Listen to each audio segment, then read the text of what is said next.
ఈరోజు ఒక ప్రాముఖ్యమైన రోజు.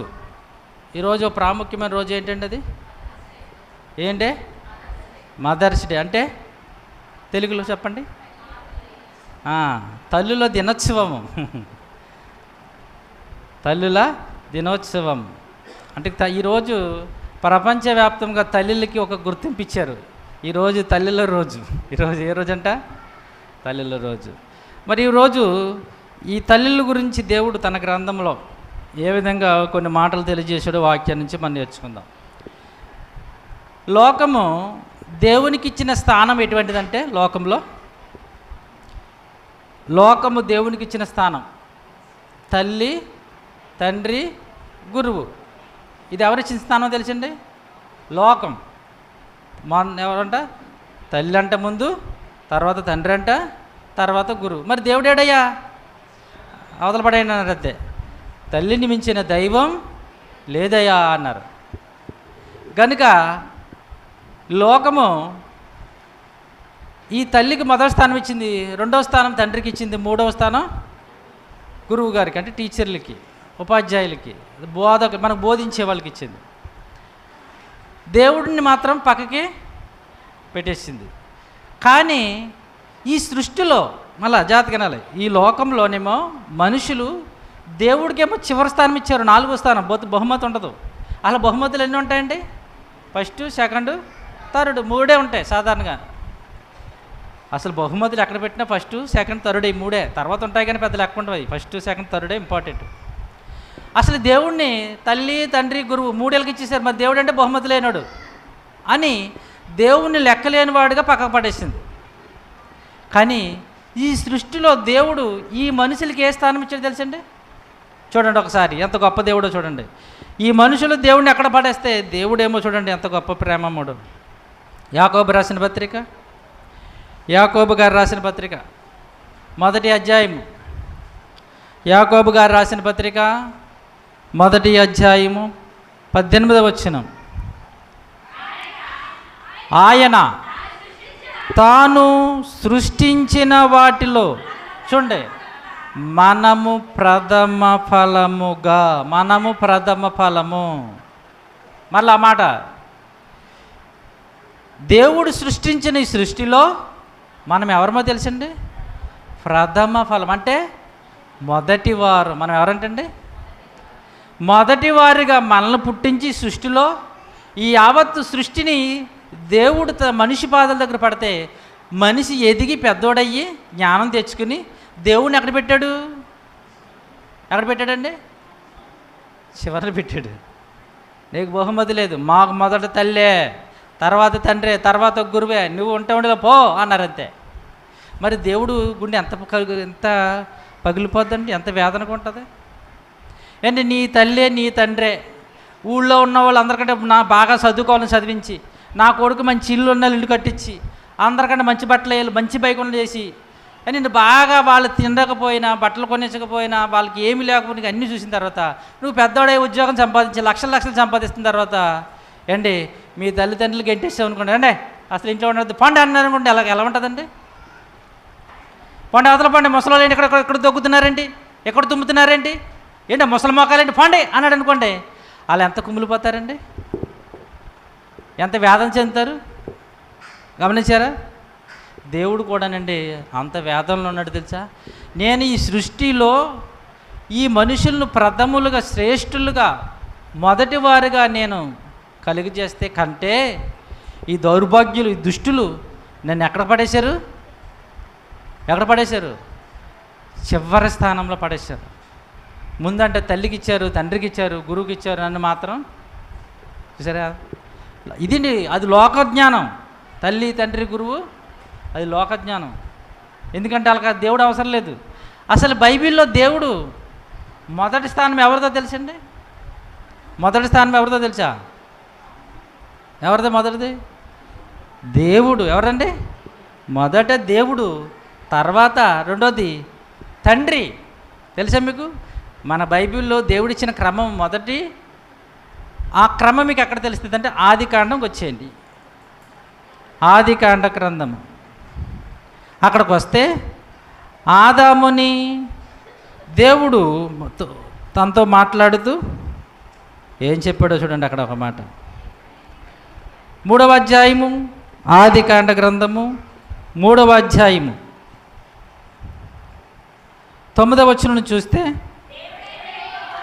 దేవుడైన యెహోవా ఆదామును పిలిచి, ఎక్కడున్నావు?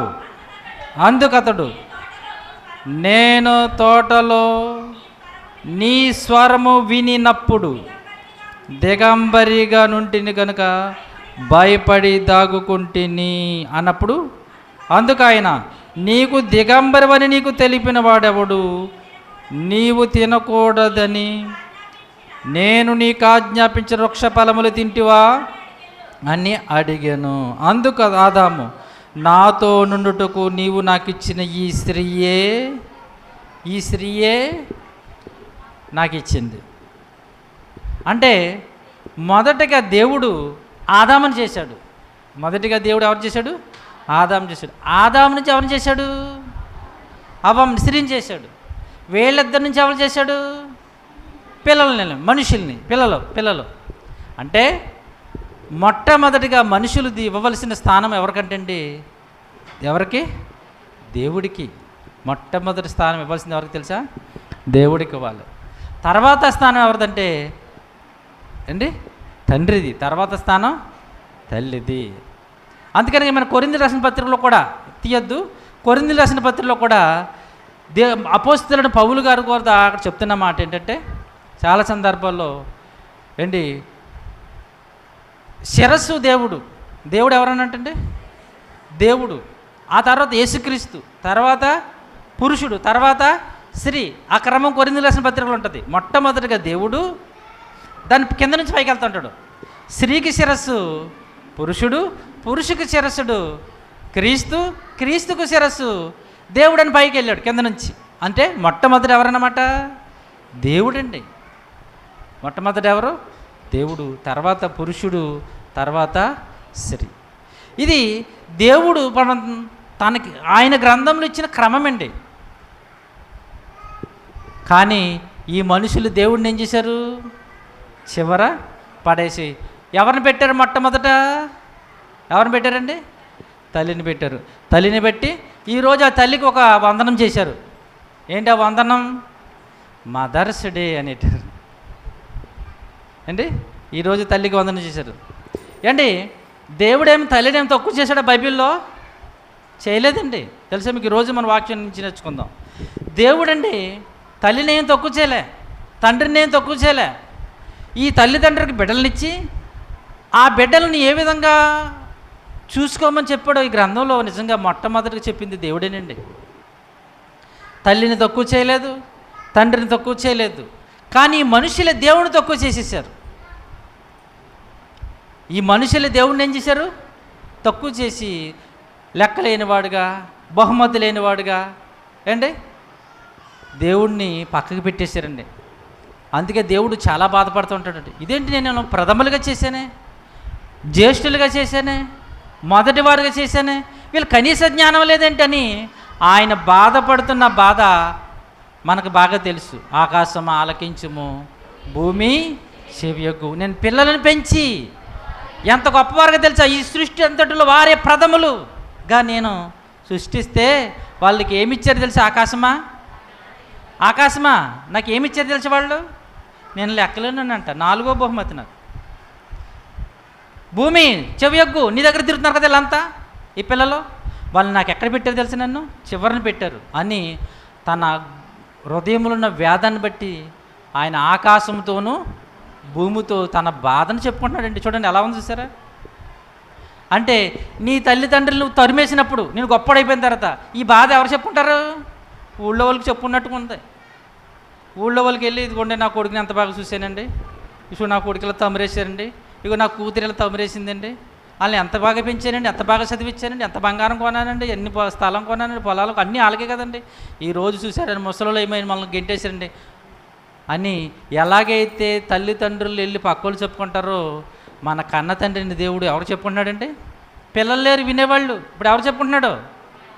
భూమితోనూ ఆకాశంతో చెప్పుకుంటున్నాడు. కనుక ప్రియమైన దేవుని వల్లరా, దేవుడు మనం ప్రథములుగా గొప్పవాళ్ళుగా మనం కలిగజేస్తే ఆ దేవుడు మనకిచ్చే స్థానం ఏంటి? అందుకేనండి మొట్టమొదటి స్థానం మనం దేవునికి, తల్లికి కాదు. తల్లి ఏ స్థానం మన బైబిల్ ప్రకారంగా? 3వ స్థానం. ఈ తల్లి పట్ల దేవుడు ఏ విధంగా రాశాడో ఈరోజు జీవగ్రంథంలో చూద్దాం. యెషయా గ్రంథము ఈ తల్లిని గురించి దేవుడు తల్లికి ఇచ్చిన పాత్ర, ఆ తల్లి యొక్క గుణాలు, ఆ తల్లి యొక్క ప్రేమ ఎటు విధంగా ఉంటుందో మరి వాక్య గ్రంథంలోంచి మనం ధ్యానించగలిగితే, యెషయా గ్రంథము 66వ అధ్యాయము 13వ వచనం చూడండి. యెషయా గ్రంథము 66వ అధ్యాయము 13వ వచనము. ఒకని తల్లి ఒకని ఆదరించినట్లు నేను మిమ్మును ఆదరించేదను. సరిపోద్దండి. ఇక్కడ దేవుడు ఆదరణ గురించి మాట్లాడుతూ, ఇక్కడ పదం ఏంటంటే ఆదరణ. ఏంటండి మెయిన్ సబ్జెక్ట్ ఏంటంటే ఆదరణ. ఈ ఆదరణ గురించి చెప్తూ ఎవరిని తీసుకొచ్చాడు? తల్లి. అంటే ఒక దుఃఖంలో ఉన్న బిడ్డను, ఒక వ్యాధంలో ఉన్న బిడ్డను ఆదరించాలంటే తల్లి కంటే ఎవ్వరు కూడా గొప్పగా ఆదరించారంటండోయ్. ఒక కష్టాల్లో ఉన్న బిడ్డను, ఒక బాధలో ఉన్న బిడ్డను, ఒక వ్యాధిలో ఉన్న బిడ్డను, ఒక హాస్పిటల్లో ఉన్న బిడ్డను, ఏ పరిస్థితుల్లో కుమ్ములిపోతున్న బిడ్డను తల్లి ఆదరించినట్లుగా ఎవరు ఆదరించారంటండి బాబు? దేవుడే చెప్పాడు. చూడండి, దేవుడే చెప్పాడు తన గ్రంథంలో. ఏంటి తెలుసా? ఒకని తల్లి వానిని ఆదరించినట్లు. ఇప్పుడు ఆయన కలుపుకుంటున్నాడు, నేను మిమ్మల్ని ఎలా ఆదరిస్తాను తెలుసా? ఒక వేదనలో, బాధలో, దుఃఖములో, కన్నీరులో, సమస్యలు ఉన్న బిడ్డని తన తల్లి ఎలాగ ఆదరిస్తుందో నేను కూడా అలాగ ఆదరిస్తానంటున్నాడు. అంటే అంత మహోన్నతుడైన దేవుడు ఎవరితో పోల్చుకుంటున్నాడు అంటే, సృష్టిలో ఆదరించటంలో తల్లి యొక్క ప్రేమ అంటే చాలా గొప్పదన్నమాట. ఆమె తిన్నా తినకపోయినా, ఆమెకు మంచి బట్టలు ఉన్నా లేకపోయినా, ఆమె ఆకలితో బాధపడుతున్నా, వ్యాధితో బాధపడుతున్నా, రోగంతో బాధపడుతున్నా, కానీ బిడ్డలను మాత్రం ఎలా చూసుకుంటుందో తెలుసా? చాలా బాగా చూసుకుంటుందండి. అందుకేనండి తల్లి యొక్క ఆదరణ దేవుడు చూడగానే పరలోకమందు, అబ్బా నా పిల్లలకు నేను చెప్పాలంటే ఎలా చెప్పలేదు తెలుసా? ఒకని తల్లిని ఒకని ఆదరించినట్లుగా నేను మిమ్మల్ని ఆదరిస్తానండి. పరలోకమందున్న దేవుడండి తల్లితో పోల్చుకుంటూ, ఆ తల్లి లేక నేను మిమ్మల్ని ఏం చేస్తాను? ఆదరిస్తాను. అంటే తల్లి యొక్క ఆదరణ దేవునికి ఎంతగా నచ్చిందో చూడండి. ఒక తల్లి యొక్క ఆదరణ ఆయనకి ఎంత ఇష్టమైందో చూడండి. ఆలోచించారా? ఎంత నచ్చితే ఆ దేవుడు నేను తల్లిని ఆదరించినట్లుగా నేను ఆదరిస్తానన్నాడు చూడండి. కనుక ప్రియమైన దేవుని వర్లరా, దేవుడేమిని స్త్రీలని కానీ తల్లిని కానీ పక్కకి పెట్టలేదు. కానీ దేవునికి ఇవ్వవలసిన స్థానం, దేవుని పెట్టవలసిన స్థానం మనుషులు పెట్టకుండా ఏం చేస్తున్నారంటే ముందు పెట్టని వాళ్ళని ముందు పెట్టవలసిన వెనకాల పెట్టి వాళ్ళనేమో మీ అందరికి కొంచెం బాగా తెలుసు. చదువుల్లో, ఉద్యోగస్తుల్లో కానీ, రాజకీయంలో మంత్రులు ఉంటుంది సార్, వీళ్ళకు ఒక ఆర్డర్ ఉంటుంది. దాన్నే మంచి పదం కూడా వాడతారు.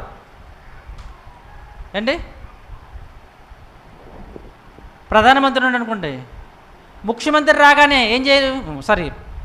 ప్రధానమంత్రి ఉన్నాడు, ముఖ్యమంత్రి దగ్గరకు వచ్చినప్పుడు ఎవరిని లేవాలి? ముఖ్యమంత్రి దగ్గర కూర్చున్నా టక్కమని లేచిపోవాలి.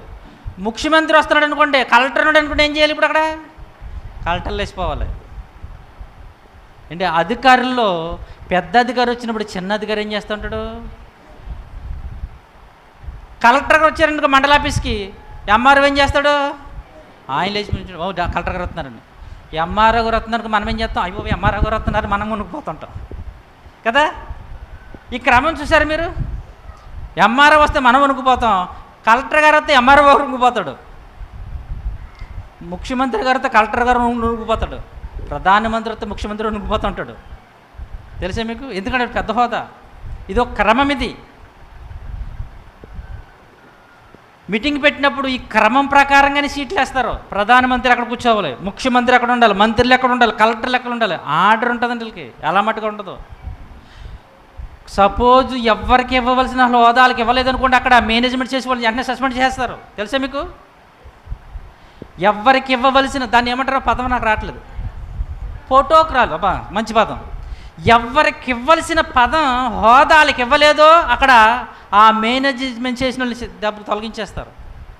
ఏంటి సామాన్యులైన మనుషులే వాళ్ళకున్న హోదా తగ్గిస్తే ఇంత ప్రమాదమా? మరి దేవుడు ఏమైనా చిన్నోడా? ఆలోచించండి. ఒక మనుషులదే ఉన్న హోదాను తగ్గించేటప్పుడు సహించలేకపోతున్నా, భరించలేకపోతున్నా, రే ప్రోటోకాల్ పాటించట్లేదు అన్నారే. మరి దేవుడు ఆయన ప్రోటోకాల్ ఎవరు పాటిస్తున్నారు? చూడండి, అందుకేనండి బాధపడతానండి దేవుడు. లోకం, నేను చెప్తానండి, చాలా సందర్భాల్లో చెప్తాను, మనుషులంటే లోకంలో సూపర్ అండి, దేవుడి దగ్గర దరిద్రులండి. ఎంత దరిద్రులు, నిష్ఠ దరిద్రులు అంటారు చూసారా? దేవుడి దగ్గరకు వచ్చేటడికి ఈవెన్ చదువుకున్న వాళ్ళు కూడానండి, చదువుకోలేని వాళ్ళు పెద్ద మహాత్ములు కాదు, ఈవెన్ లోకంలో ఎంత చదివేసినా పండితులు అయిపోయిన దేవుడి దగ్గరకు వచ్చేదంటే నిష్ఠ దరిద్రులండి. లోకంలో మాత్రం పండితులు పెద్ద పెద్ద గొప్పవాళ్ళండి. కానీ దేవుడి దగ్గరకు వచ్చేటడికి నిజంగా ఎంత అమాయకులుగా ఉంటారో చూడండి. కానీ దేవుడండి ఆయన కోరుకున్నది ఏం తెలుసా? మీరు లోకంలో మీరు ఎంత చిన్నగా ఉన్నా, బలహీనంగా ఉన్నా, అంత తెలివితేటలు లేకపోయినా వాక్యంలో పండితులుగా ఉండాలన్నాడండి. మరొక సందర్భంలో చెప్తానండి, అది లోకంలో మీరు పండితులుగా ఉండవసలే, జ్ఞానవంతులుగా ఉండవసలే, కానీ దేవునిలో పండితులుగా ఉండాలని దేవుడు తన గ్రంథంలో రాసి పెట్టాడండి. కానీ మనుషులు ఎలా ఉన్నారు? లోకంలో పండితులుగా ఉన్నారు, దేవునిలో దరిద్రులుగా ఉన్నారండి. ఎంత బాధాకరం చూసారా? అసలు లోకమా మనతో ఉండేది? శాశ్వత కాలం దేవుడండి అండి. మనము లోకంతోనే శాశ్వత కాలం ఉండేది, దేవునితోనా? మరి దేవుడితోని చక్కగా చెప్పేసి మరి దేవుడిని అసలు ముందు ఎట్టరేంటి అండి? అయ్యో మా అమ్మ వచ్చింది, ఈ వారం రానండి, మా అమ్మ చాలా దూరం నుంచి వచ్చిందండి ప్రార్థనకే. ఎవరు గౌరవించారు అండి? మా నాన్న వచ్చాడు చాలా దూరం నుంచి అండి, పాస్టర్ గారు ఈ వారం రానే, మా నాన్న కూర ఉండాలండి తీసుకొచ్చి. చూడండి, ఎవరికి స్థానం ఇచ్చారు? తల్లిదండ్రులకి ఇస్తున్నారు. అయ్యో మా గురుగారు వచ్చారండి, వాడు నాకు చదువు నేర్పించాడు, ప్రార్థన రానండి పాస్టర్ గారు ఇలా. ఎవరికి ఇస్తున్నారండి స్థానం? ఎంత దరిద్రులుగా ఉన్నారు చూసారు లోకంలో. అందుకనే దేవుడు బాధపడుతున్నాడండి, చాలా బాధపడుతున్నాడు. అందుకు తల్లిని గురించి చెప్తున్న మాట మనం ఇక్కడ చూస్తుంటేనండి, ఒక తల్లిని వారిని ఆదరించినట్లు నేను మిమ్మల్ని లోకంలో తల్లి తల్లి అంటున్నారు కదా, మీ తల్లి లేక నేను మిమ్మల్ని ఆదరిస్తానయ్యా నేను అండి. తల్లి ప్రేమ గొప్పది కాదని ఎవరు అనరు. తల్లి ప్రేమ గొప్పది, కానీ దేవుని కంటే గొప్పది కాదు. తల్లినిచ్చింది ఎవరో మనకి? మీ నాన్న, మీ తాత, ఎవరు? దేవుడే కదండి తల్లినిచ్చింది కూడా. తల్లినిచ్చింది, తండ్రినిచ్చింది ఎవరు? దేవుడే. నీకు తండ్రినిచ్చింది ఆయనే, తల్లినిచ్చింది ఆయనే, నీ తల్లిదండ్రుల గర్భాన్ని పుట్టించింది ఆయనే, నీ తల్లిదండ్రుల గర్భంలో నుండి రూపించినవాడు ఆయనే, నీకు చేతులు ఇచ్చినాడు, కాళ్ళు ఇచ్చినాడు, అవయవాలు ఇచ్చినాడు ఆయనే. నీ తల్లిదండ్రులు ఏమీ వాళ్ళకి రాదు, ఏమి చేసుకోరు. సపోజ్ కొంతమందికి చెవు వంకర ఉంటుంది, కొంత ముక్కు వంకర, ఏం సరి చేసుకోమంటారు తల్లిదండ్రులు? అయ్యో నా కొడుకుది చెవు బాగోలేదు, ముక్కు బాగోలేదు, సరి చేస్తారా? అస్సలే వాళ్ళకేం తెలుసు? శాస్త్రవేత్తలే కొట్టుకుని చచ్చిపోతున్నారు. ఆపరేషన్ చేస్తున్నారు అంతే. మధ్యన బయటకు వచ్చిన తర్వాత ముక్కు పెద్ద అయిపోయిందని ముక్కు చిన్న చేస్తున్నారు. కానీ వీళ్ళు తయారు చేయలేరు. వీళ్ళు ఏం చేయలేరు? తయారు చేయలేరు, ప్లాస్టిక్ పెడతారు. మైకేల్ జాక్సన్ అనే ఒక డాన్సర్ ఉండేవాడు, చచ్చిపోయాడు, చాలా కోటీశ్వరుడు. ఆయన ముక్కు ఈ అదరు ఉండేది కదంట, ప్లాస్టిక్ ఎట్టుకునేవాడు, అంటే ఇలాగా తగిలించుకునేవాడు, ప్లాస్టిక్ తగిలించుకునేవాడు, చాలా నల్లోడు. కానీ క్రీములు రాసేసి క్రీములు తెల్లగా అయిపోయాడు మల్లెపూలేక. ఆ క్రీములకి ఏమైందో ఏం జరిగిందో మొత్తం ముక్కు ఇక్కడ ఇన్ఫెక్షన్ చేసి మొత్తం ఇక్కడ ఇలా తీసేసారు మొత్తం. తర్వాత ఏం చేయాలి? డబ్బు ఉంది కదా మరి, ప్లాస్టిక్ ముక్కు ఎట్టుకుని పోడు. ఒరిజినల్ రాదు. ఎన్ని కోట్లున్నా, ఎన్ని దీవులున్నా, ఎంత డబ్బు ఉన్నా. కనుక ప్రియమైన దేవుని వల్లరా, దేవుడండి మనకి మొదటి స్థానం. తల్లినిచ్చిన వాడు ఆయనే, తండ్రినిచ్చిన వాడైనే. తల్లిదండ్రులు ఇచ్చిన దేవుడే తల్లి విషయంలో కూడా కొన్ని జాగ్రత్తలు చెప్పాడండి బైబిల్, తల్లిదండ్రి విషయంలో. ఎందుకంటే ఈరోజు మన పాట తల్లి గురించి కనుక, తండ్రి గురించి కాదు. మరొక రోజు తండ్రి వస్తాడు, మరొక రోజు ఇచ్చారు తండ్రికి. ఈరోజు తల్లి కనుక తల్లి గురించి చెప్తూ దేవుడు, తల్లిని ఆదరించినట్లు నేను నిన్ను ఆదరిస్తున్నాను అని తల్లి మాట వినమని దేవుడు ఎంత చక్కటి మాట చెప్తున్నాడు చూడండి. సామెతల గ్రంథం 6వ అధ్యాయం, సామెతల గ్రంథం 6వ అధ్యాయం 20వ వచనం. నా కుమారుడా. నెక్స్ట్ మన తల్లి కాదండి, నీ తల్లి ఉపదేశమును త్రోసివేయకు. ఎందుకంటే నిన్ను ఆదరించింది తల్లి దుఃఖములోను బాధల్లోను. ఏంటి, నీ ఆకలి చూచి తలడిల్లిపోయేది ఎవరో? తల్లి అండి. ఏంటి, నిజంగా చెప్పాలంటే బిడ్డల్లో తల్లిదండ్రులుండి బిడ్డను ఎక్కువగా ప్రేమించేది తల్లేనండి. తెలుసు కదా, తల్లికి తెలిసినంత ఆకలి బాధ తండ్రికి తెలియదు. అందుకే నేను అంటాను, పిల్లలు చెడిపోయారు తల్లిదే బాధ్యత అంటాను నేనైతే. నేను ఎక్కువ చెప్తాను ప్రేమకుమారితో, నీదే బాధ్యత, నాదే ఉండదు. తండ్రిగా నేను అంతే, నాకున్నంత సాన్నిహిత్యము ప్రేమ ఏంటి తల్లి మీద ఉన్నంత తండ్రి మీద ఉండదు. మొట్టమొదటిది ఎవరిది? ఎందుకు తెలుసా తల్లి మీద అంత ప్రేమ అపేక్షను తెలుసా? తల్లి తన సంకని పెట్టుకుని పాలు ఇచ్చిన కాడి నుంచి బిడ్డలు తన తల్లి అంటే ఎంతో ప్రేమ అండి. ఇంకో విషయం చెప్పమంటారా? పిల్లలు కూడా తల్లి కంటే ఎక్కువగా ఎవరిని ప్రేమించారు? తర్వాత తండ్రి.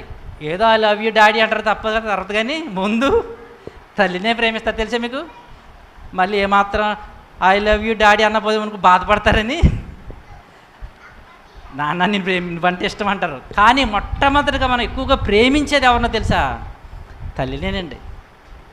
కనుక తర్వాత పెరిగితే తండ్రి మీద. తండ్రి ప్రేమ ఎప్పుడు పెరిగితే చెప్పమంటారా? మొట్టమొదట మనకు ఉండే ప్రేమ తల్లి మీద. తండ్రి ప్రేమ ఎప్పుడు పెరిగితే చెప్పమంటారా? మనల్ని షాపింగ్ తీసుకెళ్ళి మనకు కావాల్సినవి కొన్నప్పుడు, అబ్బా మా డాడీ ఐ లవ్ యూ మా డాడీ అని అప్పుడు మన తండ్రి మీద ప్రేమ పెరుగుతుంటుంది.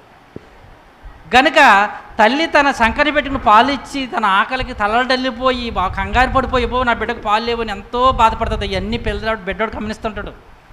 కనుక నా తల్లిని బాగా ఎక్కువగా ప్రేమిస్తాడండి, బాగా ఇష్టపడతారు. తర్వాత కొంచెం ఏజ్ వచ్చిన తర్వాత పెద్దవాడవుతున్నప్పుడు ఈ తండ్రి తీసుకెళ్ళి వాడు కావాల్సినవి కొన్నప్పుడు, మా డాడీ కూడా చాలా గొప్పవాడు అని తండ్రిని ప్రారంభిస్తారు. గనుక బిడ్డలు ఎక్కువగా మొట్టమొదటిగా ప్రేమించేది, ఎక్కువగా ఇష్టపడేది తల్లినే అండి. ఎవరిని? తండ్రిని. అందుకని అంటున్నాడు దేవుడు, నీ తల్లి ఉపదేశము త్రోసివేయకు. అంటే నీ తల్లి నీకు మంచి సలహా ఇస్తుంది, మంచి మాటలు చెప్తుంది. నువ్వు పెద్దోడు అయిపోయావు, తల్లి కంటే గొప్ప చదువుకున్నావు, మంచి ఉద్యోగం చేస్తున్నావు, నీ తల్లి చదువులేదు, అయినా నీ తల్లి చెప్పే సలహాలు ఉన్నాయే, నీ తల్లి చెప్పే ఆలోచనలు ఉన్నాయే, త్రోసివేయకు నాయనని దేవుడు జ్ఞాని అయిన సొలొమోను గారితో చెప్పిస్తున్నాడండి. నీ తల్లి ఉపదేశమును త్రోసివేయకు అని దేవుడు తన బిడ్డలతో చెప్తున్నాడండి. ఇంకా ఆయన ఎంత జాగ్రత్త చెప్తున్నాడంటే బైబిల్లోనండి ఏంటి, తల్లి గర్భం నుండి బిడ్డను మరి తల్లి ఎన్నో జాగ్రత్తలు తీసుకుంటుంది. తెలుసండి, తండ్రి కంటే తండ్రి ఏం మోస్తాడు, గర్భం తండ్రి మోస్తాడేంటి? ఎవరు మోసేది? తల్లి ఏం మోస్తుంది. అంటే ఎక్కువగా బిడ్డల ప్రేమ తల్లికి ఎక్కువ తెలుస్తుంది. మరి అన్ని ఓట్లు వాళ్ళకే ఏంటి, తండ్రి కంటే బిడ్డల ప్రేమ తల్లికే ఎక్కువ తెలుస్తుంది. ఎందుకంటే 9 మాసాలు గర్భము మోస్తున్నప్పుడు ఆ బరువు ఎవరికి తెలుస్తుంది? తల్లికి తెలుస్తుంది అండి. ఆ బాధ ఎవరికి తెలుస్తుంది? తల్లికి తెలుస్తుంది. వాళ్ళు తన్నుతున్నారంటారో ఏ చెప్తుంటారు కదా, మనకేం తెలుస్తుంది? వాళ్ళకి తెలుస్తుందండి. అందుకనే ఆ బిడ్డ యొక్క ఆకలికి గర్భంలో ఉన్నప్పుడు ఏం తినాలో ఏం తినకూడదో అన్నీ కూడా తల్లి నిజంగా హ్యాండ్సప్ పెట్టి బాబు ఏంటి ఎన్ని జాగ్రత్తలు తీసుకుంటారో తెలుసా? మీకు ఒకసారి వీడియో చూపించే గుర్తుందా తల్లి గురించి? ఎంత మరి ఒక ఆకలేదు తల్లికి, ఆ వీడియోలో ఆకలేదు, కానీ అయినా గర్భంతో ఉందని ఆకలి ఇయ్యకపోయినా నా బిడ్డకు ఆహారం కావాలని బలవంతంగా తింటుందండి. ఎందుకంటే నాకు ఆకలి లేదు, కానీ నా బిడ్డకి ఆకలని అలా తోసేసిన ప్లేట్ని అలా తీసుకుని మెల్లగా తింటుంది. అంటే ఎన్ని త్యాగాలు చేస్తుందో తెలిసి తల్లి అండి, ఎన్ని మరి సాహసాలు చేస్తుందో. బిడ్డకు జ్వరం వస్తే ఇవిడికి గలగల్లాడిపోతుంది, బాబోయ్ జ్వరం వచ్చేసింది. ఏం కాదు చూడండి, ఒకసారి కాదు పొద్దున్న తీసుకెళ్తారు, మళ్ళీ జ్వరం తాకపోతే మళ్ళీ మధ్యాహ్నం తీసుకుపోతారు, తాకలేదు మళ్ళీ సాయంకాలం తీసుకుపోతారు. బాబు తండ్రి అంటాడు సింపుల్గా, తగ్గుతుందిలే ఉండు అంటాడు. తండ్రి ఏమంటాడంటే, తగ్గుతుంది ఉండు బిళ్ళలయ్యి అంటాడు. కానీ ఇప్పుడు మాత్రం ప్రాణం గలగల కొట్టేసుకోదు. నిజంగా తల్లికి వందనాలండి బాబు, నిజంగా ఎంత ప్రేమ నిజంగా. ఓకే, కనుక దేవుడు ఎంత గొప్ప ఆజ్ఞ ఇచ్చాడు చూడండి. నిర్గమకాండ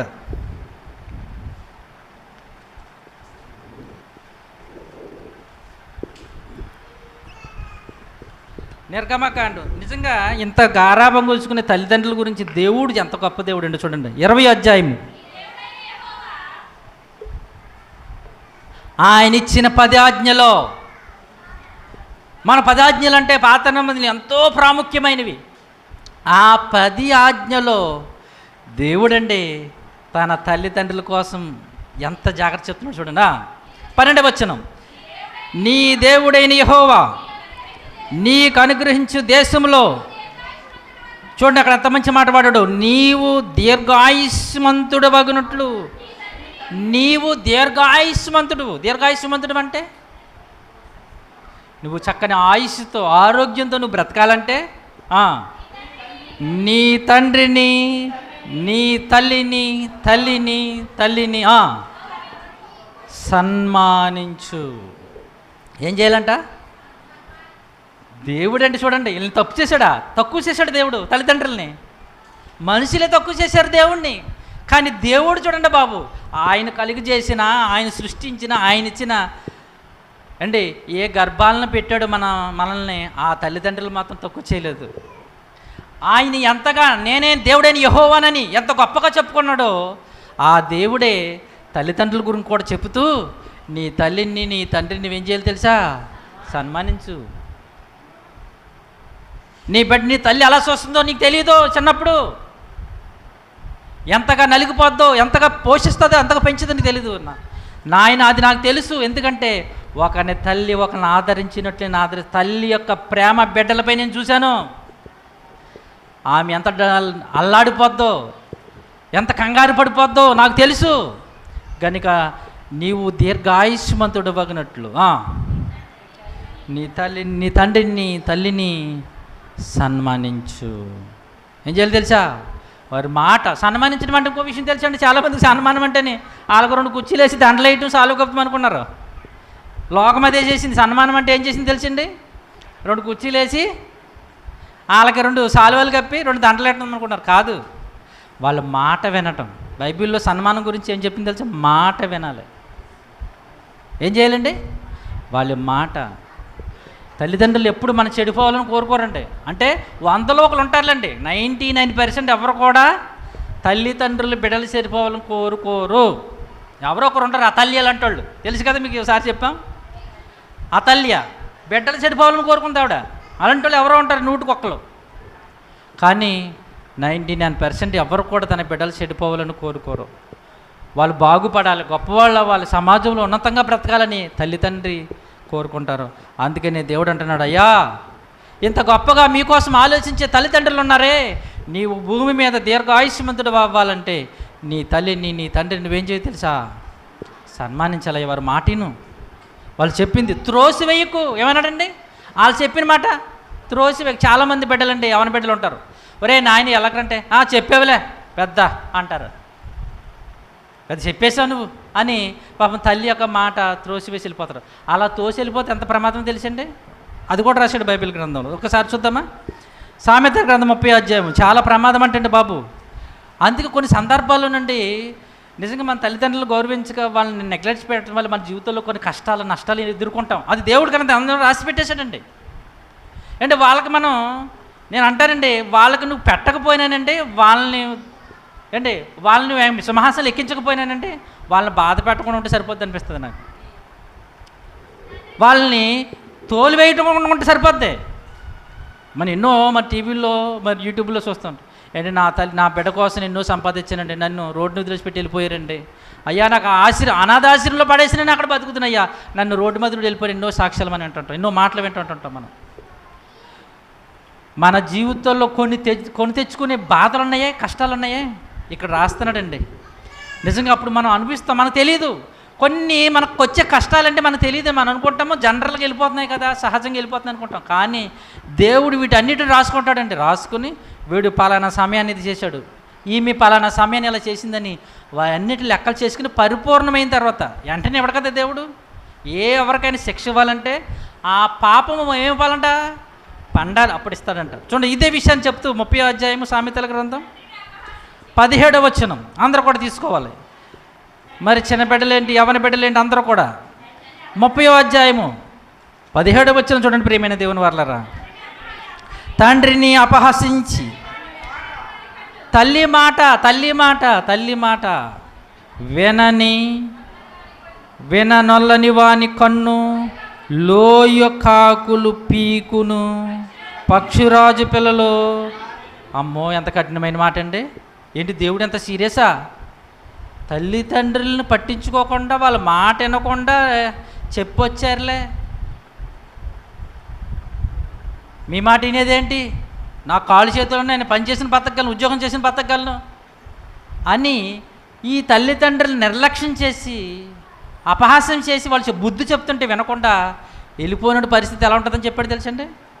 చూడండి, ఇంత కఠినమైన మాట కూడా చెప్తాడు దేవుడు. అంటే ఎంత గౌరవించాడు తల్లిదండ్రులు దేవుడు. చూడండి, బైబిల్లో ఎంత విలువిచ్చాడు చూడండి దేవుడు. నేను మిమ్మల్ని మీ తల్లిదండ్రులకు అప్పగించాను, ఎందుకంటే నేను మీకు కనిపించను, నేను మీతో మాట్లాడను. మిమ్మల్ని మీ తల్లిదండ్రుల గర్భాల్లో పెట్టాను, వారే మీ తల్లి తండ్రి. నేను పరమందుమన్న దేవుడిని, నేను వాళ్ళకి నీ బిడ్డగా ఇచ్చాను, తల్లిదండ్రులుగా మీరు వాళ్ళకి ఇచ్చాను, మీరు వాళ్ళని చాలా బాగా చూసుకోవాలి మీరు అని. ఒకవేళ వారిని అపహసించి, మళ్ళీ చదువు తల్లి, అపహసించి తల్లి మాట విననొల్లని వాని కన్ను, లోయ కాకులు పీకును, పక్షిరాజు పిల్లలు దాన్ని తినేస్తామో. చాలా భయంకరమైన పరిస్థితి, చాలా కఠినమైన పరిస్థితి ఏర్పడుతుంది వాళ్ళకి. వాళ్ళ జీవితాల్లో ఎన్నో నష్టాలు ఎదుర్కొంటారు, ఎన్నో కష్టాలు ఎదుర్కొంటారు, ఎన్నో ఇబ్బందులు ఎదుర్కొంటారు. అందుకనండి సామెతల గ్రంథంలో జ్ఞాని అయిన సొలొమోను మరీ చెప్తాడండి తల్లిదండ్రుల గురించి. ఈ జ్ఞాని అయిన సొలొమోను గారు ఒకసారి 31వ అధ్యాయం చూడండి, ఎంతగా చెప్తాడు చూడండి. తన తల్లి కొరకు ఎంత చక్కగా చెప్తాడు చూడండి. 31 రాజు అయిన లెముయేలు మాటలు, అతని తల్లి అతనికి ఉపదేశించిన దైవోక్తి. నా కుమారుడా సొలొమోన్, నువ్వు రాజు నాయనా, చాలా జాగ్రత్త అన్నప్పుడు తన తల్లి మాట విన్నాడండి. ఏంటి, రాజు అయినా ఎవరి మాట వినబడినా? నా తల్లి, అమ్మో నా తల్లి నన్ను ఎంతో గారాభంగా పెంచింది. ఒకే ఒక కుమారుడు, లేక పుట్టానని, నేను లేక పుట్టాను, ఒకే ఒక కుమారుడని. అమ్మా నన్ను ఎంత బాగా చూసింది నా తల్లి, ఈరోజు నేను రాజునయ్యాను. అలాగని నా తల్లి ఏం చేసింది తెలుసా? ఒకసారి తల్లి వచ్చింది, సొలొమోన్ గారు తల్లి వస్తే వెంటనే సైనికులు పిలిచారు. నా తల్లి కూర్చోండి నా పక్కనే అని కూర్చోబెట్టుకుని, అమ్మ ఏంటమ్మ ఇలా వచ్చావు అని అడుగుతాడండి. ఎందుకో తెలుసా? నా తల్లి, నేను ఈ స్థితిలో ఉన్నానంటే కారణం నా తల్లి. ఎందుకంటే దావీదు గారికి చాలామంది భార్యలు ఉన్నారు, కానీ సొలొమోనుకి ఒకతే తల్లి. దావీదు గారికి భార్యలు ఎంతోమంది ఉన్నారు, దాంట్లో ఈమె ఎవరు? బెత్షెబా ఒకరు. కానీ సొలొమోనుకి తల్లి ఆమె. నేను ఈరోజు రాజుగా ఉండటానికి, సింహాసనం అధిష్ఠించడానికి నా తల్లే కారణం. అర్జెంటుకి తీసుకొచ్చి నా తల్లికి సింహాసనం ఏంటి, అమ్మ కూర్చోబెట్టి, అమ్మ ఇంటి ఎలా వచ్చావు అని అడుగుతాడండి. అందుకే చెప్తున్నాడు, నా తల్లి నాకు ఉపదేశించినప్పుడు, నా తల్లి నాకు చెప్పినప్పుడు, ఓ పిల్లలారా, బిడ్డలారా, మీ తల్లిదండ్రులను ఎప్పుడు మీరు మాట వినకుండా ఉండకండి, వారిని తోసిపుచ్చకండి, వారి మాట మీరు నిర్లక్ష్యం చేయకండి. చాలా ప్రమాదం కూడా ఉంది. వినకపోతే నష్టం ఏంటి అనుకుంటున్నారేమో, అమ్మో చాలా భయంకరమైన నష్టం ఉంది. వాళ్ళు బతుకు ఏమవుతుందా, కాకులు పీకు తింటాయి. చాలా కఠినమైన పరిస్థితి ఉంటుంది వాళ్ళ జీవితాల్లో. ఎక్కడికి వెళ్ళినా జయం ఉండదు. ఎక్కడికి వెళ్ళినా మన తల్లిదండ్రులను మనం ప్రార్థించేవారుగా, మన తల్లిదండ్రులు మన మేలుకోరుగా ఉండాలి. మన గురించి ఏడిస్తేనండి మనకు శాపం అంటే తెలుసా మీకు? మన తల్లిదండ్రులు మన గురించి ఏడిస్తేనండి, బాధపడితే మనకు చాలా మేలు ఉండదండి, ఆశీర్వాదం ఉండదు, దీవెన ఉండదు.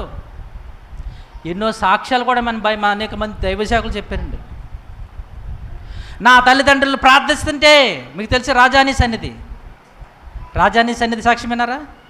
జాన్ గారి సాక్ష్యం. వాళ్ళ అమ్మ నాన్న పాస్టర్ గారులు, ఈయన తాగేసి తిరిగేసి రోడ్లు అంటే ఇష్టం చాలా జరుగుతుంటే, వీళ్ళ అమ్మ నాన్న ప్రార్థనే అమ్మ నాన్న మాట పట్టించుకోకుండా ఇష్టానుసారం తిరిగేవాడు అంటండి. ఒక రోజున చచ్చిపోవడానికి వెళ్ళిపోతే ఏడుస్తున్నాడంటే వాళ్ళ అమ్మ నాన్న చర్చిలో పడి, నాయనా నా కుమారుని నీకోసం మేము ప్రతిష్ఠించావు నీ సేవకుడని. ఆడేమో మాటలు చచ్చిపోతా తిరుగుతున్నాడు, ఫెయిల్ అయిపోయిందని లవ్ ఇష్టానుసారం తిరుగుతున్నాడు, ఏడుస్తుంటేనట దేవుడు తల్లిదండ్రుల్లో ఏడుపు అంటే అది మేలుకైనా శాపానికైనా, మేలుకైనా నీ తల్లిదండ్రుల కోసం, నీ తల్లిదండ్రులు నీకు మేలు కోరి ప్రార్థన చేస్తే మేలు. అయ్యో నిన్ను గుండెలు బాధేవనుకో, గుండెల మీద తన్నేవనుకో, అది నీకు శాపం. నీ నీ రక్షణ కోసం, నీ మారు మనసు కోసం, నీ జీవితం కోసం ఏడిస్తే అది నీకు మేలవుతుందండి. చివరికి గొప్ప సేవకుడైపోయాడు ఈరోజు ఆయన. ఒకే ఒక పాటతో ప్రపంచవ్యాప్తమైపోయాడు ఆయన, ఒకే ఒక పాట. దానికి కారణం ఎవరు? తల్లిదండ్రులండి. ఏంటి, మన తల్లిదండ్రులు మన కోసం ప్రార్థించేటట్లుగా ఉండాలి, కానీ మన కోసం వీడు ఎందుకు పుట్టాడు, ఈ దరిద్రుడు ఎందుకు పుట్టింది ఈమె, అయ్యో అని ఏడ్చేగా మన గురించి బాధపడితేనండి వెంటనే దేవుడు సీరియస్ అయిపోతాడు. అక్కడ దేవుడు వెంటనే సీరియస్ అయిపోయి, ఇగో నేను వీళ్ళ గర్భాలని బిడ్డ పెడితే చూసుకోవాల్సిన బాధ్యత వీళ్ళది, వీళ్ళ మాట వినవలసిన బాధ్యత వీడిది, ఈమెదే. ఎంటలేదు, రాయండి గ్రంథంలో లెక్కలు చూడండి, వెంటనే శిక్షిస్తాడండి. రాసేసాడు కదా మరి. వెంటనే ఆయన శిక్ష పంపించేస్తాడండి. మీకు అన్ని రిఫరెన్స్ చూపిస్తలే పాత నిబంధనలో. అలా తల్లిదండ్రులు నిర్లక్ష్యం చేసి ముందుకెళ్ళిపోయిన జీవితాలు అండి మేలు అవ్వలేదండి. గనుక ప్రియమైన దేవుని వాళ్ళు అక్కడ అంటున్నాడు, నీ తల్లి ఏం మాట చదివా మనం? తల్లి మాట వినవాడు. గనుక ఏం చేస్తున్నాడు తెలుసా? నీ తల్లిదండ్రుల మాటలు పెంచేదా గౌరవించు. చూడండి, తల్లి అంటే పాలు ఇచ్చినప్పుడు ఎంత చక్కగా చూస్తుందంటే అది కూడా రాశాడండి బైబిల్లో. నాకు మళ్ళీ నవ్వు వచ్చింది, చాలా ఆనందం కూడా వచ్చింది. దశలోనికలు రాసిన మొదటి పత్రిక, తన తల్లి నా బిడ్డకి ఏ విధంగా పాలిస్తుందో అక్కడ రాశాడండి దేవుడు. మొదటి దశలోనికలు రాసిన పత్రిక 2వ అధ్యాయము, దశలోనికలు రాసిన 2వ అధ్యాయము 7వ వచనం. అయితే స్తన్యమిచ్చు తల్లి తన సొంత బిడ్డలను గారవించు, గౌరవం కాదు గారవించునట్లు. అక్కడ పౌలు గారికి తల్లిలో ఒక అద్భుతమైన గుణం కనిపించిందండి. ఏంటో తెలుసా?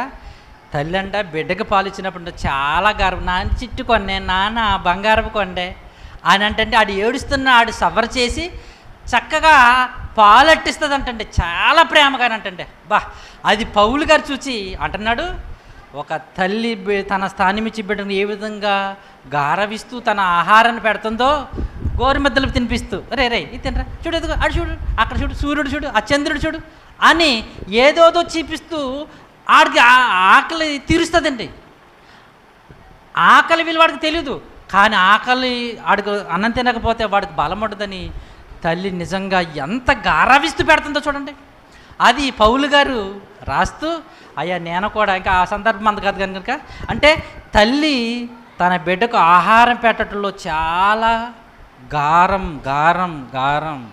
అలా వెనకాలే పరిగెత్తుకెళ్తారు తల్లి. కొంతమంది ఏంటి, కొంతమంది కూర్చో హాస్పిటల్ అని పెడుతుంటారు. కొంతమంది ఏం చేస్తారు, ప్లేట్ ఇచ్చిన వాళ్ళు వెనకాలే వాళ్ళు అటు వెళ్తారు, ఇటు వెళ్తారు, వాళ్ళు వెనకాలే తిరిగి అది చూడు అని గారం. ఏంటండి అలా గారం పెడుతుంది తల్లి. అబ్బా ఎంత గొప్పదే తల్లి అని చెప్తున్నాడండి. అలాగా నేను మిమ్మల్ని గారవిస్తానని చెప్తున్నాడండి. చూడండి, దేవుడు ఎంత గొప్పగా రాశాడండి దేవుడు నిజంగా తల్లిదండ్రులకు, తల్లి కోసం.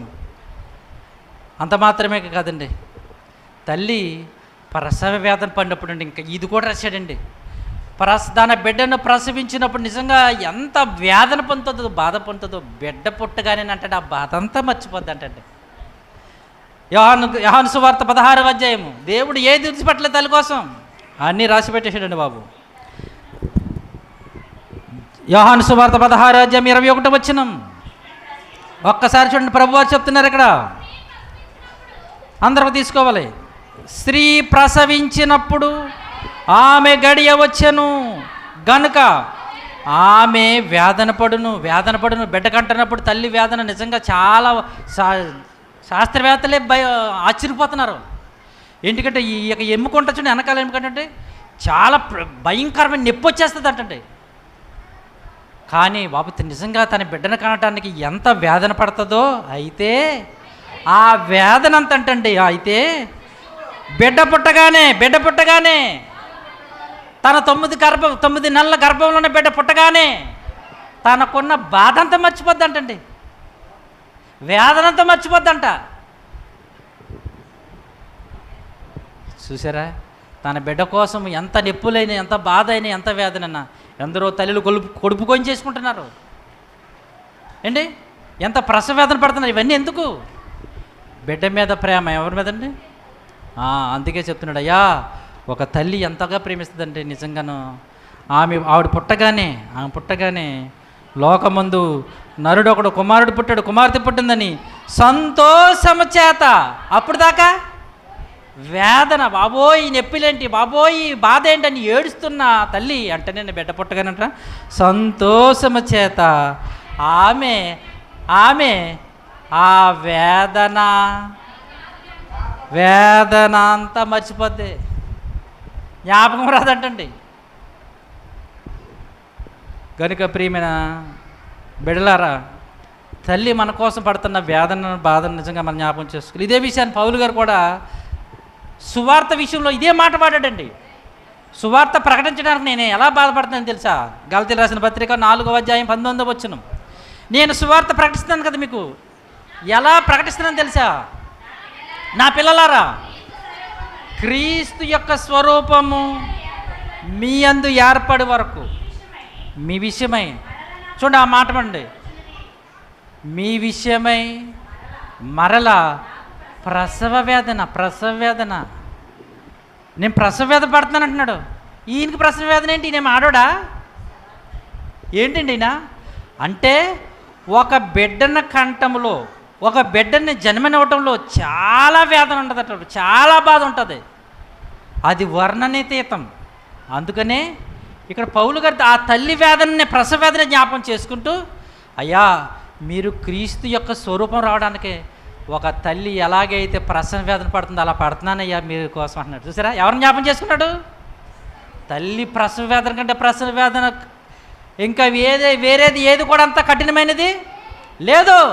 గనుక క్రీస్తు స్వరూపం మీ యందు ఏర్పడడానికి ఆ తల్లి యొక్క ప్రసవ వేదన మీకోసం పడుతున్నాను అన్నాడండి.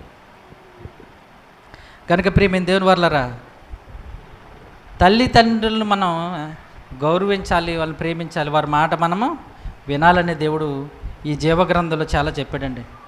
చాలా విషయాలు చెప్పాడు ఆయన. ఇంకా దేవుడండి మరొక విషయం యెషయా గ్రంథంలో 49వ అధ్యాయం 15వ వచనంలో దేవుడు తన ప్రేమను చెబుతూ, నేను తల్లిదండ్రులకి ఇచ్చాను, మిమ్మల్ని వాళ్ళ గర్భాల్లో పెట్టాను, వాళ్ళు ఒడిలో పెట్టాను, వారి చేతుల్లో పెట్టాను.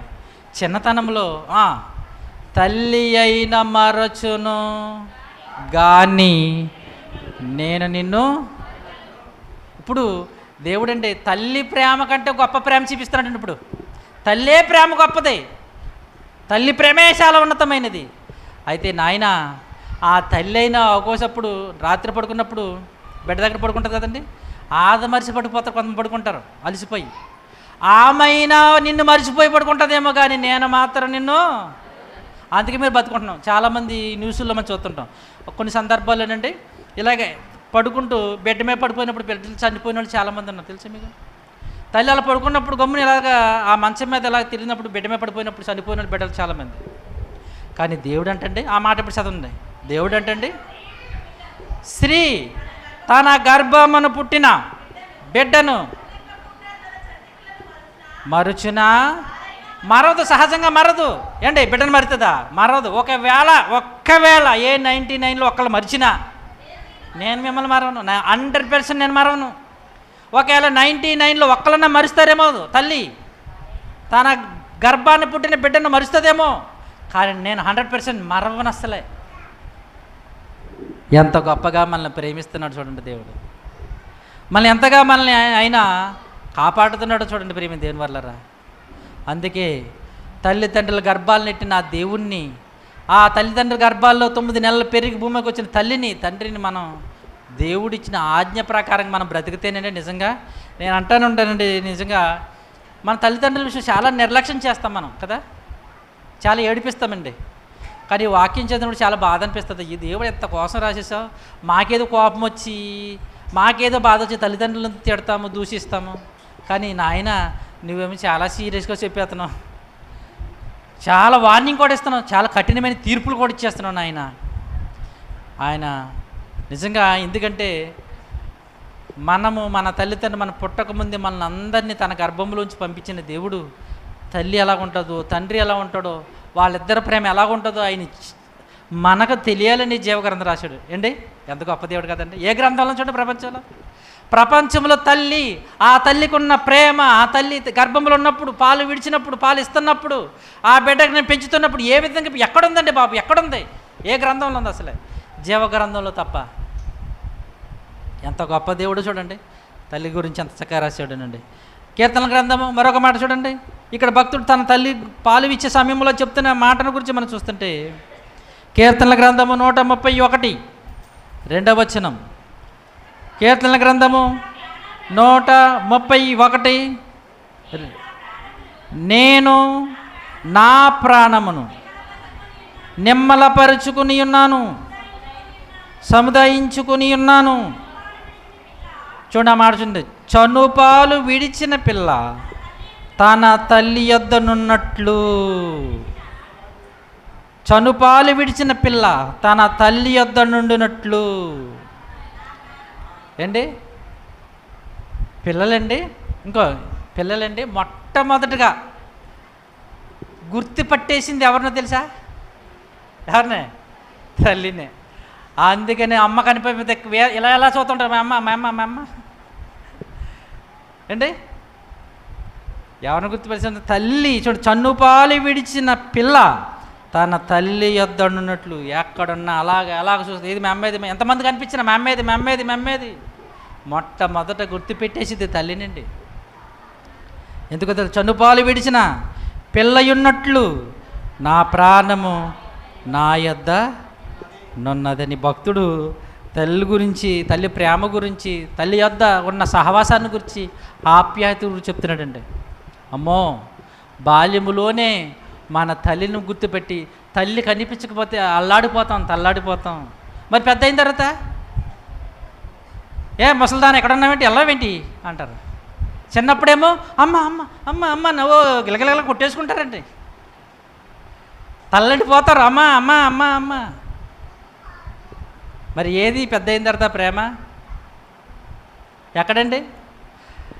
అయితే దేవుడు చెప్తున్నాడు మరొక వార్నింగ్ చూడండి. చివరగా చూడండి, సామెతల గ్రంథం 23వ అధ్యాయము. ఎప్పుడు వరకు మన తల్లిని ప్రేమించాలో చూడండి, మహనీయుడు గొప్పగా చెప్పేశాడు సంగతులు. సామెతల గ్రంథం 23వ అధ్యాయము 22వ వచనం. అందరూ కూడా తీసుకోవాలి, ఒక్కరు చదవండి. నిన్ను కనిన నీ తల్లి తండ్రి ఉపదేశము. నెక్స్ట్ మాట, ఇక్కడ తండ్రి కోసం చెప్తలేదు, తండ్రి కోసం చెప్తాడు. తండ్రి పక్కన పెట్టాడు. ఎవరిని లక్ష్యం ఏమంటాడు? నీ తల్లి ముదిమియందు ఆమెను నిర్లక్ష్య చెయ్యొద్దు. చిన్నప్పుడేమో అమ్మమ్మ అంటే కలవరపడిపోయావు. ఒక్క నిమిషం కూడా పడదు. నేను చిన్నప్పుడంటే మా అమ్మ ఎక్కడికి వెళ్తే అక్కడ పరిగెత్తిపోబడి. ఇప్పుడు నాకు బలి నవ్వు వస్తూ ఉంటుంది, అప్పుడప్పుడు చెప్తూ ఉంటాను వీళ్ళకి. సూర్యకాంత్ అమ్మ గారు తెలుసు, సినిమాకి వెళ్తారు, వెనకాల సినిమాకి వెళ్ళిపోబడి. నేను ఎవరి పిల్లలు వచ్చేవారు కదా, నేను వెళ్ళిపోబడిని. ఎవరి పిల్లలు వచ్చేవారు కాదు, నేను మాత్రం మేమ సీరట్ మొదలుమని కాదు. చిన్నప్పుడు ఇంత తల్లి పెద్ద అయ్యేటప్పటికి ఇస్తున్న ప్రేమ తగ్గిపోతుంది చూసారా. కానీ దేవుడు ఏమన్నాడు తెలుసండి? నీ తల్లి ముదిమియందు ఆమె నిర్లక్ష్యము చెయ్యొద్దు. నిజంగానండి, చూసారా అంత ప్రేమ అండి. తల్లిని అంటున్నాడు చూసారా, నిన్ను ఇంతగా నీ బాల్యములోంచి ఇంత తలడిల్లిపోయే నీ తల్లిని వృద్ధాప్యం వచ్చిన తర్వాత నువ్వు పెద్దవాడు అయ్యో, రెక్కలు వచ్చి నీ సంపాదించుకుంటున్నావు ఏంటి. అయితే నీ తల్లిని మాత్రం కూడా నాయనా నిర్లక్ష్యము చేయొద్దు. ఇక చివరికి 2 మాటలు చెప్పి ముగిస్తానండి. నిజంగా తల్లికి బిడ్డల మీద ఎంత ప్రేమ అంటే, వారు చచ్చిపోవటానికైనా సాహసిస్తారు, కానీ తన గర్భములో ఉన్న బిడ్డ బ్రతకాలని కోరుకుంటారండి. ఎంత ప్రేమ చూడండి. గర్భంలో ఉన్న శిశువు అన్న బ్రతకాలి, నేను చచ్చిపోయినా పర్వాలేదని తీర్మానం చేసుకున్న తల్లులు ఉన్నారండి బైబిల్లో. చూద్దాం. ఆదికాండ గ్రంథము 1వ బైబిల్లో మనకి ఇద్దరు కనిపిస్తారండి. నిజంగా చూడండి, వాళ్ళు చూడండి, నేను చనిపోయినా పర్వాలేదు, నా గర్భంలో బిడ్డ బ్రతకాలి అని పేరు పెట్టి మరి చచ్చిపోయారు. ఆదికాండ గ్రంథం 35వ అధ్యాయము. ఆదికాండ గ్రంథము 35వ అధ్యాయము 16వ వచనం నుండి చూడండి ప్రియమైన దేవుని వారలారా. వారు బేతేలు మార్గములో మరికొంత దూరము ఉన్నప్పుడు, చూడండి జాగ్రత్తగా, మరికొంత దూరము ఉన్నప్పుడు రాహేలు గారు ప్రసవించుచు ప్రసవ వేదనతో ప్రయాసపడను. ఇలా మార్గంలో ఉన్నారు. మార్గంలో ఉన్నప్పుడు తల్లిగారు రాహేలు గారికి నొప్పులు వస్తున్నాయంట. నొప్పులు వస్తున్నప్పుడు ఆమె ప్రసవం వలన ప్రయాసపడుచున్నప్పుడు మంత్రసాని, మనకు తెలుసు కదా ఇంతకుముందు వారు మంత్రసానులు. మంత్రసాని భయపడకము, ఇదిగో నీకు కుమారుడగునని చెప్పాను. ఆమె మృతి పొందెను. చచ్చిపోయిందంటే బిడ్డను కనగానే, అమ్మ భయపడకు భయపడకు, నీ బిడ్డ పడుతున్నాడు, భయపడకు, కంగారు పడకంటే ఆమె ఆ బిడ్డను కంట అండి అలా బిడ్డను కని చనిపోయిందంటండి. అప్పుడు ఆమె ఏం చేసింది తెలుసండి, చూడండి నెక్స్ట్ మాట. ప్రాణము పోవుచుండగా ఆమె, అతని పేరు బెనోని. బెనోని అంటే పేరు అర్థం ఏంటండి? కుడి చేతి పుత్రుడు. తన బిడ్డకండి దుఃఖపుత్రుడా? Okay, very good. దుఃఖపుత్రుడు. ఏం పేరు పెట్టింది?